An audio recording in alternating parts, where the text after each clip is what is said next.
네, 안녕하세요. 주식은 역시 기리기리세 기리씨입니다. 안녕하세요, 여러분들. 저 증시의 방향성이 어디로 갈지 모르는 그러한 상황인 걸 확인할 수 있는데 오늘의 경제 소식은 뭐가 있는지 빠르게 보도록 하겠습니다. 같이 공부하시죠. 렛츠 기릿!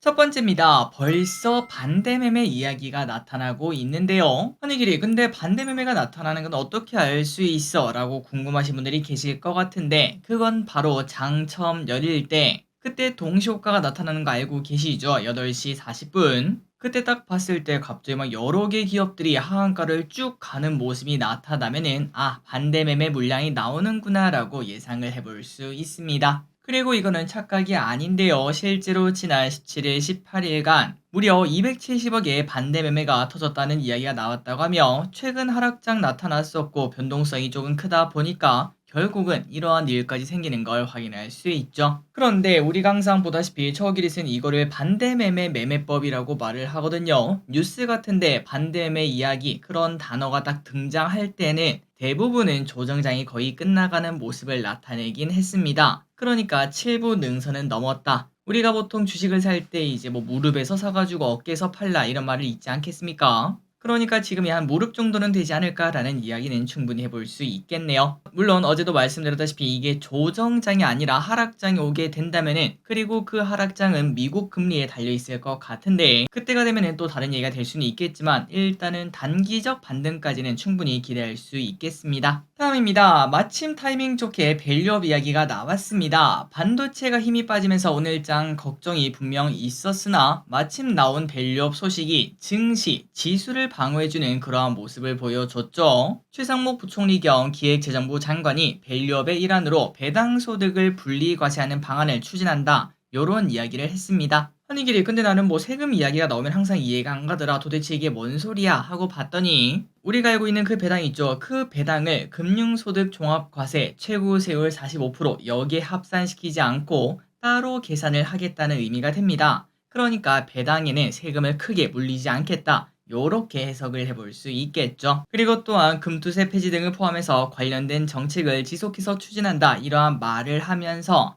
오늘 우리나라 반도체는 매우 안 좋은 모습을 나타내고 있지만 저PBR 관련주, 현대차, 기아, 그리고 은행 관련주, 보험 관련주 등등 요 친구들이 매우 큰 급등을 하는 모습이 나타나며 오늘 지수를 방어하는 모습을 나타냈습니다. 다음입니다. 지금 개인은 변동성에 휩싸이는 중. 최근 증시가 변동폭이 크다 보니 개인 투자자분들은 레버리지로 우르르, 곧버스로 우르르 변동성에서 한탕하려는 그러한 모습을 보여주고 있다고 하는데요. 어떻게 보면은 뭐 괜찮은 투자법 아닌가라고도 말을 해볼 수 있겠지만 그런데 투자 방향이 증시와는 반대라는 게 문제라고 합니다. 우리가 매일 증시를 정리하는 노랭이 영상만 봐도 증시가 올랐을 때 개인 투자자분들은 레버리지를 사면서 수익을 얻는 게 아니라 오히려 곧버스를 사는 걸 확인할 수 있고요. 그 반대로 증시가 내리면은 귀신같이 레버리지를 사는 모습을 확인할 수 있죠. 그러니까 개인 투자자분들은 오늘 많이 하락했으니까 내일 오를 거야 이렇게 생각하고 매수한다고 말할 수 있는데 하지만 보통 외국인과 기관은 내릴 때는 곧버스를 사면서 추가 하락을 대비하고 반대로 오를 때는 레버리지를 사면서 추가 상승을 대비하는 모습을 나타내 확실히 반대인 거를 확인할 수 있습니다. 자, 물론 뭐 단기적으로 이런 식으로 레버리지나 곧버스를 사는 건 나쁘지 않다고 생각합니다. 다만 장기 투자할 만한 상품은 절대 아니라는 거 알고 계시죠? 돈이 조금씩 녹고 있다라고 충분히 말을 해볼 수 있기 때문에 사실 곧버스 같은 경우는 뭐 우리가 투자할 수 있는 거의 유일한 숏 상품이라고 말할 수 있지 않겠습니까? 그렇기 때문에 뭐 이거는 괜찮다고 생각하지만 하지만 레버리지 같은 경우에는 그냥 레버리지 투자하는 것보다는 당연히 주식을 사놓는 게 더 좋다고 저는 생각하고 있습니다. 어쨌든 최근 들어 변동성이 커지면서 개인 투자자분들은 레버리지, 곧버스 이런 것들을 많이 매수하고 있다고 합니다. 다음입니다. 그렇다면 뭐 레버리지를 사든 곧버스를 사든 앞으로 증시가 어디로 갈지가 매우 중요한 거 아니겠습니까? 그래서 앞으로 증시를 한번 예상을 해보자면은 대신증권의 뷰를 한번 보도록 하겠습니다. 일단 미국 금리에 대한 불확실성이 남아있긴 한데 원달러 확률은 1,400원이 단기 고점이 아닐까 이러한 예상을 한다고 하네요. 그리고 이스라엘 전쟁도 이제는 좀 소강 상태로 보이기 때문에 여기서 이상한 일이 생기지 않는다면 인플레도 곧 잠잠해질 것이며 결국은 전부 다 제자리로 돌아갈 수 있다고 합니다. 그러니까 앞으로 미국 금리 결국은 인하할 거고 증시는 상승으로 방향을 틀 수 있다는 거겠죠. 하지만 이거는 뭐 중기적인 뷰라고 말할 수 있고 단기적으로는 뭘 봐야 되는가 봤더니 일단은 이번 주에 발표되는 1분기 GDP 예상치 예상보다 미국이 또 강하다라는 얘기가 나오게 되면은 또다시 증시가 하락할 가능성이 있고요.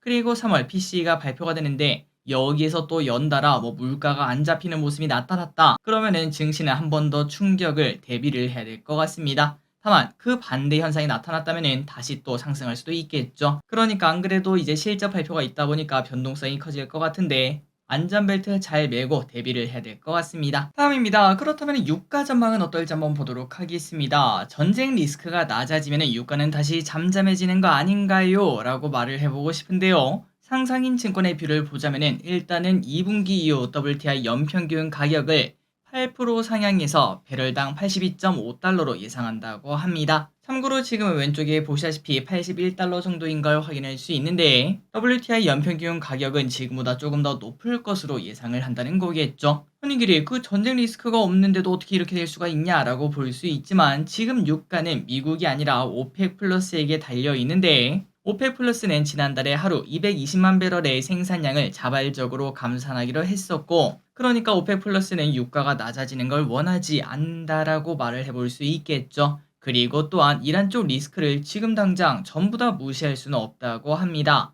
혹시나 호르무즈에 무슨 일이 생기게 된다면은 120달러까지 올라갈 수 있기 때문에 그런 부분을 반영해 일단 평균 82.5달러로 예상한다고 하네요. 자, 그래서 결국은 뭐 변수가 가득하다 보니까 예상하긴 당연히 어렵겠지만 이란 이스라엘에 별일이 없다면은 연말에는 다시 유가가 지금 상태 유지한다면은 뭐 충분히 인플레에 그렇게 큰 부담은 주진 않겠죠. 하지만 무슨 일이 생긴다면은 연말까지 우리는 또 금리 인상이야 이러한 얘기를 하고 있을 수 있을 것 같습니다. 어쨌든 이란 이스라엘 이쪽 이야기를 계속 봐야겠네요. 자, 그렇다면 한번 보도록 할까요? 어떤 이야기가 요즘 나오고 있는가? 일단 며칠 내 하마스를 공격할 것으로 예상이 된다고 합니다. 이스라엘 최대의 명절이라고 하죠. 6월절을 맞아 나타냐후가 연설을 하나 진행을 했다고 하는데 자국 인질 구출을 위해 하마스를 압박하겠다 이렇게 밝혔습니다. 참고로 하마스는 이스라엘의 모든 인질 석방 제한을 거절했고 따라서 며칠 내 하마스를 군사적, 정치적으로 압박을 할 것 이렇게 밝혔다고 하네요. 자, 그래서 이제 이러한 발언이 나오다 보니까 아마도 이제 하마스의 잔당이 숨어 있을 것으로 예상되는 도시 라파 여기에 진입 작전이 나타날 수 있다라는 전망이 나오고 있는데요. 그런데 라파는 지난번에 보셨다시피 140만 명의 피난민이 몰려 있기 때문에 시가전이 벌어지면 큰 인명피해가 나타날 것으로 보인다고 합니다. 그러다 보니까 아마도 여기서도 노이즈가 좀 크지 않겠나라는 얘기가 나타난다고 하네요. 여전히 불씨는 꺼지지 않은 걸 볼 수 있습니다. 다음입니다. 반도체 오늘 상태가 매우 좋지 않은데요. 하지만 떨어질 때마다 사라고 합니다. 자, 내가 주식을 100번 사면은 그 중에 99번은 사자마자 물린다라는 말을 아마 보신 적 있으실 거라고 생각해요. 그건 바로 한 투자자인 기릿이 말한 명언 중 하나인데 이것 때문에 저 기릿은 항상 분할 매수의 필요성을 말씀드리죠. 그러니까 우리가 뭐 예를 들어 주식을 하나를 산다고 치면은 그걸 사자마자 그때가 최저점이고 단 한 번도 마이너스를 보지 않고 올라가는 경우는 거의 없습니다. 대부분은 더 하락했다가 올라가든 아니면은 뭐 계속 하락하든 그런 식으로 하락은 필연적으로 볼 수밖에 없는데 그것 때문에 저 기릿은 무조건 분할 매수하세요라고 말씀을 드리고 있죠. 그런데 반도체가 지금 딱 그러한 전략을 사용할 수 있다고 합니다. 지금 이제 상태가 좀 좋지 않은 차트를 확인할 수 있긴 하지만 충분히 업황이 바닥을 통과하고 있다 보니까 조정받을 때마다 사라고 하네요. 자, 하나투자증권에서는 최근 반도체 속도 조절론이 나오고 있긴 하지만 결국은 실적 전망이 상향되고 있으니 방향은 맞다. 그렇기 때문에 조정받을 때마다 매수하라. 이러한 의견을 냈다고 합니다. 그러니까 이제 그런 말이 있죠. 주식 가격은 강아지고 회사는 주인이라는 말이 있습니다. 도대체 그게 뭔 소린가 봤더니 회사, 그러니까 삼성전자는 사람이라고 말할 수 있고요. 그 사람은 지금 이제 반도체 바닥치고 앞으로 가는 모습을 확인할 수 있습니다. 하지만 주가는 강아지와 같기 때문에 혼자 막 앞으로 뛰었다가 옆으로 뛰었다가 뭐 뒤로 뛰었다가 그런 식으로 왔다 갔다 하면서 우리의 눈을 어지럽힌다라고 말을 해볼 수 있겠죠. 그리고 최근에는 주인은 이렇게 슬슬슬슬 올라가고 있는데 강아지 혼자 쭉 뛰어가다가 어느 순간이 되면은 그 목줄에 딱 걸리면은 캑 하면서 돌아오지 않겠습니까? 그게 바로 여기라고 말할 수 있고 지금은 다시 주인 근처로 왔다라고 말을 해볼 수 있겠죠. 그런데 중요한 거는 결국 주인은 계속 앞으로 가기 때문에 어쩔 수 없이 단기간 변동은 나타나도 결국은 강아지도 앞으로 갈 것, 결국 3전 올해 안에 구만전자 볼 수 있다. 이러한 얘기를 해볼 수 있겠습니다. 어쨌든 반도체 벌써 75,500원까지 하락을 했습니다. 우리가 8만원 넘었을 때, 야, 8만원 깨지면 사야지 이렇게 생각하지 않았겠습니까? 그런데 막상 또 75,500원이라는 숫자를 보니까 아, 이거 손이 좀 안 나간다 라는 말을 하시는 분들도 계실 텐데, 하지만 하나투자증권이 봤을 때는 떨어질 때마다 조금씩 매수하는 전략이 유효하다고 합니다. 다음입니다. 제주도 카페 폐업 역대 최고. 한때 코로나로 제주 여행이 핫해지면서 제주도에는 카페가 우후죽순으로 늘어난 바 있었습니다. 그런데 그랬던 제주도 카페들이 이제는 문을 닫고 있다는 소식이 나오고 있고, 작년에 폐업 건수만 250곳으로 역대 최고치를 기록했다고 합니다. 그런데 그런 분위기는 작년에 이어 올해까지도 마찬가지입니다. 1분기에만 무려 80곳의 카페가 문을 닫았다고 하며, 그리고 상황이 많이 심각하다는 또 증거가 있다고 하는데요. 이효리 이상순 부부가 운영했던 카페도 문을 닫을 것으로 보인다고 하니까 야, 도대체 얼마나 상태가 안 좋은 거냐라는 얘기를 해볼 수 있겠습니다. 그렇다면 제주도에 사람이 그렇게 없는가라고 봤을 때 그것도 분명히 있겠지만, 하지만 이것도 이유 중 하나가 될 것 같습니다. 요즘 원두 가격이 난리라고 하는데요. 저렴한 커피인 로부스타 원두 가격이 전년비 70%나 급등하는 모습을 나타내고 있고, 그러다 보니까 저가 커피 전문점의 주름이 깊어지고 있다고 합니다. 다만 대기업 같은 경우는 아직까지는 괜찮다고 합니다. 보통 1년 물량을 계약하기 때문에 아직까지는 타격이 크지 않다라고 말을 해볼 수 있겠지만, 작은 점포는 매번 구입하다 보니까 즉각적으로 원두 가격이 올라가는 타격을 받을 수밖에 없다는 거겠죠. 그러다 보니까 더 리터, 더 벤티, 대표적인 저렴한 커피의 대명사 아니겠습니까? 그러한 커피 전문점들도 음료 가격을 400원 내외 인상하고 있다고 하며, 곧 다른 프랜차이즈도 오를 것으로 보인다고 하니까 당연히 우리 주위에 있는 개인 카페들도 가격을 올릴 것으로 보인다고 합니다. 어쩔 수 없이 피해갈 수 없는 미래라고 하네요. 다음입니다. 돌아온 공모주. 한동안 뜸했던 공모주가 이번 주부터 휘몰아칩니다. 이번 주는 월화, D&D 파마텍, 화수, 민테크, 수모, 코치, 마지막으로 대여급인 HD 현대마린솔루션이 목금, 이렇게 공모주가 있다는 거 절대 잊지 마시고요. 그러다 보니까 이러한 공모주 슈퍼위크를 맞아 증권사들도 공모주 관련 이벤트를 실시할 예정이라고 합니다. KB증권 같은 경우는 30일까지 청약에 한 번이라도 참여를 했다면은 추첨을 통해 10만 명에게 주식 쿠폰을 쏜다고 하는데요. 해외 주식 쿠폰 5만원, 3만원, 만원, 3천원 이렇게 지급할 예정이며, 그리고 여기서 해외 주식 쿠폰을 사용한 사람들에게는 추첨을 통해서 국내 주식 쿠폰도 추가로 준다고 합니다. 그리고 또한 신한투자증권의 마케팅 이용 동의 후 공모 청약을 한다면은 2,000명, 조금 숫자가 적긴 하겠지만 어쨌든 2,000명을 추첨해 주식 쿠폰 1만원을 지급한다고 하니까 혹시나 청약을 진행하셨다면은 위 같은 이벤트가 있다는 거는 참고하시면 좋을 것 같습니다. 저끼리 또 일단 다 신청을 했는데 좋은 결과 있었으면 좋겠네요. 다음입니다. 아이돌 게임 반짝 흥행. K-팝이 글로벌에서 인기를 끌자 게임업계는 이러한 아이돌 IP를 활용한 게임을 개발 그리고 출시하고 있습니다. 컴투스는 BTS IP를 이용한 BTS 쿠킹온이라는 게임을 상반기 내 출시할 예정이라고 하는데요. 지난 3월 텍사스에서 공개되었을 때도 많은 관람객이 인기를 끌 정도로 사람들의 반응이 좋았다고 합니다. 그리고 또한 카카오 게임즈는 SM엔터와 계약을 체결하고 소속 아이돌을 활용해 게임을 개발하고 있는데, SM의 매니저가 되어 스케줄 활동을 진행하는, 그러니까 연예계에 관련된 그러한 게임인 걸 확인할 수 있다고 합니다. 아무래도 SM의 모든 아이돌 IP를 활용하는 만큼 화제성도 크고 개인적으로 이거는 좀 해보고 싶다라는 생각이 들긴 하더라고요. 하지만 이게 뭐 그렇게 엄청난 기대감을 가지는가? 그건 또 아니라고 합니다. 이때까지 역사상 아이돌 IP 게임들의 경우 처음에는 이제 화제성이 조금 뛰어납니다. 뉴스에서도 정말 많이 다루기 때문에 사람들의 관심이 높긴 하지만, 그런데 대부분은 뭐 뻔하고 재미 요소가 부족하기 때문에 반짝 흥행 후 인기가 오래 가지는 못한다고 하네요. 그러다 보니까 이번에도 뭐 예전이랑 비슷할 것, 이런 얘기가 많다고 하는데 과연 이번엔 어떨지 보도록 하겠습니다. 다음입니다. 오늘 하이브가 8% 넘게 급락하는 모습을 나타내고 있습니다. 처음에는 잘 나가다가 갑자기 급락해서 이게 도대체 뭔 일이냐 라는 얘기를 해볼 수 있겠는데요. 그 이유가 뭔가 봤더니 바로 뉴진스가 독립하려 했다는 이러한 소식이 나왔다고 합니다. 도대체 이게 뭔 소린가? 뉴진스 소속사인 어도어 대표 미니진 씨와 경영진 A씨가 하이브로부터 독립하기 위한 시도를 했다, 이러한 의혹이 나왔다고 하는데요. 그러다 보니까 하이브는 이 두 사람에 대해서 감사를 착수했다고 합니다. 그래서 지금 현재 나오는 얘기로는 어도의 경영진 A씨는 하이브의 재직 당시 어도 독립에 필요한 영업비밀 등 이런 것들을 넘겨준 것으로 의심이 된다고 하네요. 이에 하이브는 책임을 묻기 위해 어도어 이사진을 상대로 주총 소집을 요구했다고 하는데, 다만 이사진을 민희진 대표가 장악하고 있어서 주총이 열리지도 않을 수 있다고 하니까 앞으로 상황이 어떤 식으로 흘러갈지 잘 지켜볼 필요가 있겠습니다.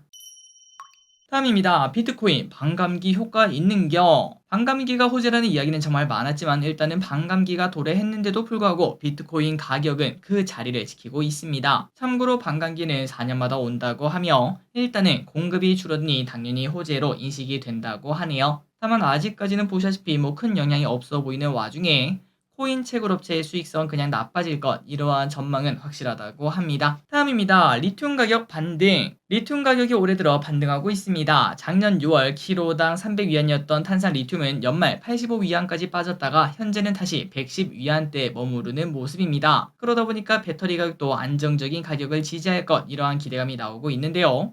그래서인지 최근 들어 테슬라 주가가 맨날 지하실 파고 내려가는데 에코프로빔의 주가가 올라가는 모습을 오늘 확인할 수 있었습니다. 그리고 이게 진짜 큰 호재였다고 말할 수 있겠죠. 사실 2차 전지의 저승사자라고 말할 수 있었던 하나증권 김현수 연구원, 이 사람이 이번에 등판에 1분기 실적 발표에서 5개 분기 만에 쇼크 없이 전 분기 대비 다음 분기 증익 전망을 기대할 수 있다, 이렇게 말을 했다고 합니다. 그러니까 물론 주가가 바닥이다 이렇게 말하긴 조금 어렵지만 그래도 실적 바닥이 슬슬 다가온다, 이러한 얘기를 해볼 수 있다고 하니까 오랜만에 오늘 배터리 업체들이 빨간불을 켰다고 하네요. 진짜 이번이 바닥일지 한번 볼 필요가 있겠습니다. 다음입니다. 명품주 힘 빠지는 중. 세계적인 명품 기업들의 주가가 중국 소비 침체로 힘이 빠지는 중이라고 합니다. 루이비통의 올해 주가는 고점 대비 8%나 하락했고요. 4월 들어서도 4%나 하락했다고 하네요. 또한 구찌와 발렌시아가의 모회사도 7% 넘게 하락하는 중이라고 합니다. 그렇다면 명품이 안 좋은 이유가 뭔가? 대부분은 중국 때문이라고 합니다.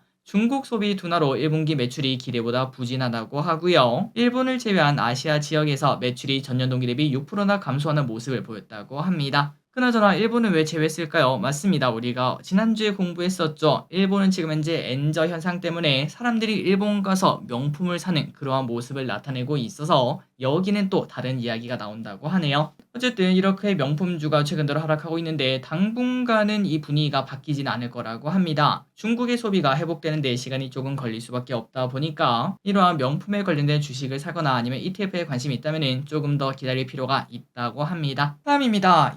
절대 몰빵은 하지 말자. 오늘 시장에서 충격적인 일이 일어났습니다. 면세점 관련주인 글로벌 텍스프리가 한 번에 하한가를 거는 모습이 나타났으며, 그리고 그 이유가 뭔가 봤더니 프랑스에서 텍스 리펀드 사업을 하고 있었는데 이 사업자 자격이 정지가 되었다고 합니다. 프랑스 세관본부는 글로벌 텍스프리 프랑스가 사업자 자격에 따른 의무를 충실히 이행하지 않는 것으로 결정 내렸다고 하는데요. 최근 들어 중국인들이 제주도에 돌아온다 이러한 이야기와 함께 주가는 좋은 모습을 나타낸 바 있었으나 한 번에 이렇게 떨어지는 거 보니까 결국은 진짜로 한 주식에 몰빵하면 안 되겠다. 방금 전에 봤던 하이브, 그 친구 같은 경우도 진짜 좋은 주식 중 하나 아니겠습니까? 그런데 그런 일이 생길 수 있기 때문에 아무리 내가 하이브가 좋아 보인다고 하더라도 하이브만 사는 게 아니라 SM도 조금 사보고 YG도 조금 사보고 이런 식으로 조금은 분할해서 매수하는 게 조금 더 안전하지 않겠나라는 생각을 이러한 소식을 볼 때마다 저기릿은 많이 느낍니다. 마지막 소식입니다. 핸드폰 평균 가격 한국이 1등. 한국 스마트폰 평균 판매가가 전 세계에서 가장 높다고 합니다. 평균 가격은 90만원대에 달한다고 하는데요. 전 세계 평균 가격이 37만원이라고 하니까 2배 이상 높은 가격인 걸 확인할 수 있습니다. 그렇다면 한국 폰 가격이 이렇게 올라간 이유가 뭔가 봤더니 일단 젊은 층이 아이폰을 사다 보니까 아이폰 가격이 좀 높은 편이고, 그리고 폴더블 폰 구매가 늘어나다 보니 한국 스마트폰 판매 가격이 올라가는 걸 확인할 수 있었다고 합니다. 당분간 이러한 상황은 지속될 것으로 보인다고 하네요. 참고로 이때까지 스마트폰 평균 판매가가 제일 높은 곳은 아이폰 천국이라고 불리는 일본이었다고 하는데요. 그러한 일본을 제치고 한국이 이번에 1등을 기록했다고 합니다. 자, 오늘의 공부 여기까지 끝났습니다. 오늘 증시도 변동성이 조금 컸고 앞으로 이번 주 조금 잘 버텨보도록 하겠습니다. 지금까지 기리셨습니다. 빠이요.